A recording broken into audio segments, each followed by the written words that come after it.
Hey everyone, it's Brandon from Altruist Dog Training, where we put your dog first. And how do we do that? By empowering you as the owner. I'm here today with a new client. Her name is Nola. She is a 1-year-old mini shepherd doodle.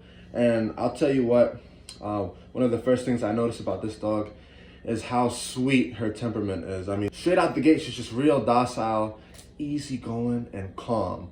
And so this makes for a great temperament to work with. So today I want to talk about improper collars in dog training, all right? There's a lot of information out there.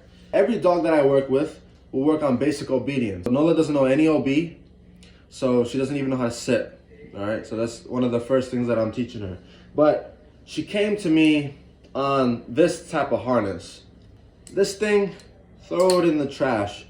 No good. Listen, y'all, harnesses are for really highly trained guide dogs and sled dogs. That's what they're designed for, all right? Harnesses are designed to help the dog pull. Now, the owner was concerned about hurting the dog's trachea. Good, that means they're privy to that, all right? But if you have an improper collar on your dog and you misuse the leash, meaning you don't know how to use a leash properly, then you do increase the risk of hurting the dog's trachea. So I've got a few collars laid out here from previous owners, and these are examples of improper collars from worse to better, all right? So something like this is one of the worst types of regular collars that you can put on a dog, all right?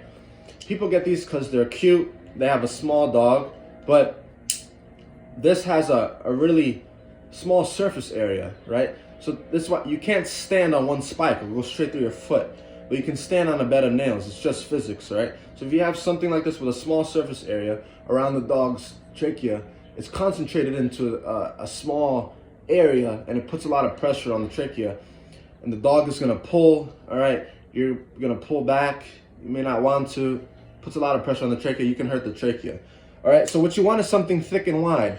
This is a little bit better because it's wider, all right? More surface area, but still bad.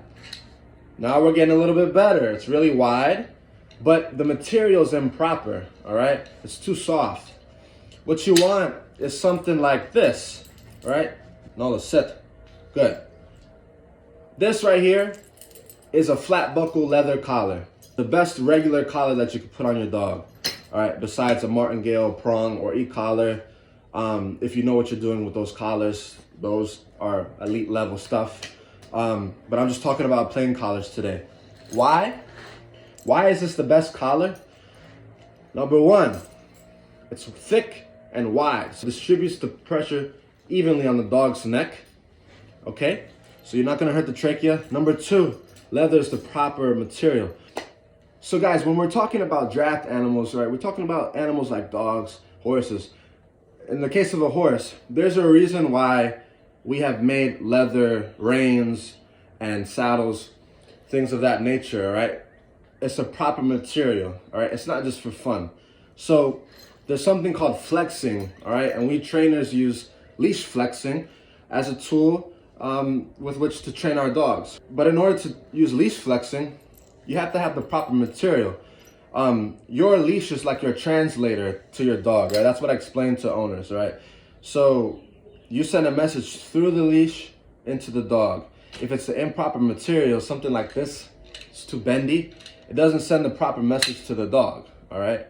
And the leash is one of your number one tools when training a dog. So it's very important to have the proper material and make sure you have a thick, wide collar. So guys, if you're looking for quality, proper training for your dog, you want your dog to have off-leash freedom, you want your dog to be calm around other dogs, around your children, then consider reaching out to me. I'll leave my Instagram down below. And with that, I'll see you in the next video.